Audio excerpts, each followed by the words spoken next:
इसीलिए मैं लोगों से नहीं लड़ता। मेरा एटीट्यूड, मेरा कॉन्फिडेंस है। दुनिया क्या सोचती है मुझे फर्क नहीं पड़ता। हार नहीं मानेंगे, हौसले इतने बड़े हैं कि बड़ों बड़ों को हरा देंगे। और थोड़ा सा इंतजार तो करो, सर से पांव तक आपको पूरा हिला देंगे। हार नहीं मानेंगे, हौसले इतने बड़े हैं कि खुदा खुश रखे उनको जिनकी नजरों में हम बुरे हैं।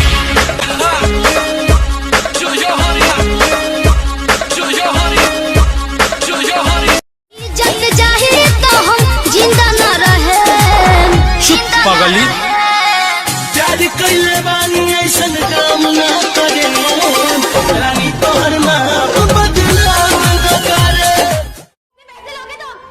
हम जिसे लोग कीमत से नहीं किस्मत से मिला करते हैं। सच कह रहा है दीवारा।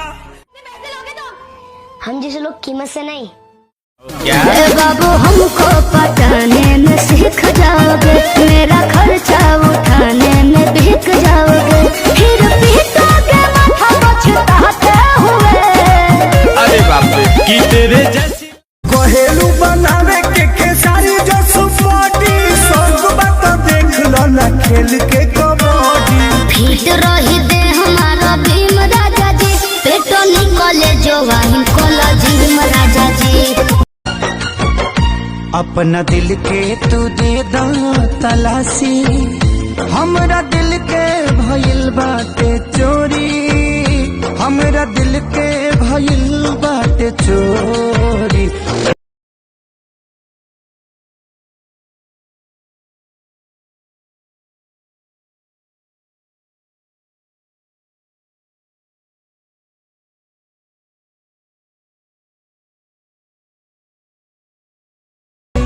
माथे के मंगती का सीना पर गोली दागे बावे, गजबे गुड़ाई हमरा यार के।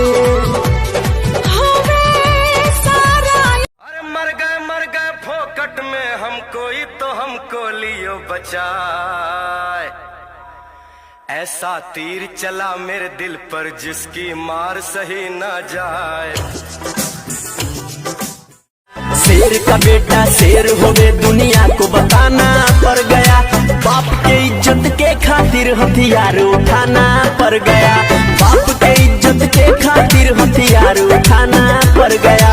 भारत का जो भक्त है सच्चा हरदम यही कहेगा, मेरे देश का प्यारा झंडा ऊंचा सदा रहेगा, क्योंकि जान है मेरा दिल है अभिमान तीरा।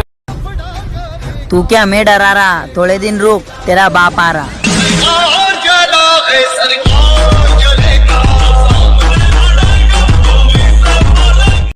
शेरों पे करती है तू सवारी, ये चांद सूरज तेरे पुजारी।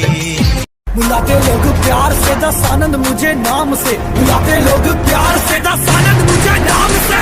हट रावण रावण हूँ मैं, दशानंद रावण हूँ मैं, हट रावण रावण हूँ मैं, दशानंद रावण हूँ मैं। देवदास मेरा कितना प्यारा प्यारा है समा,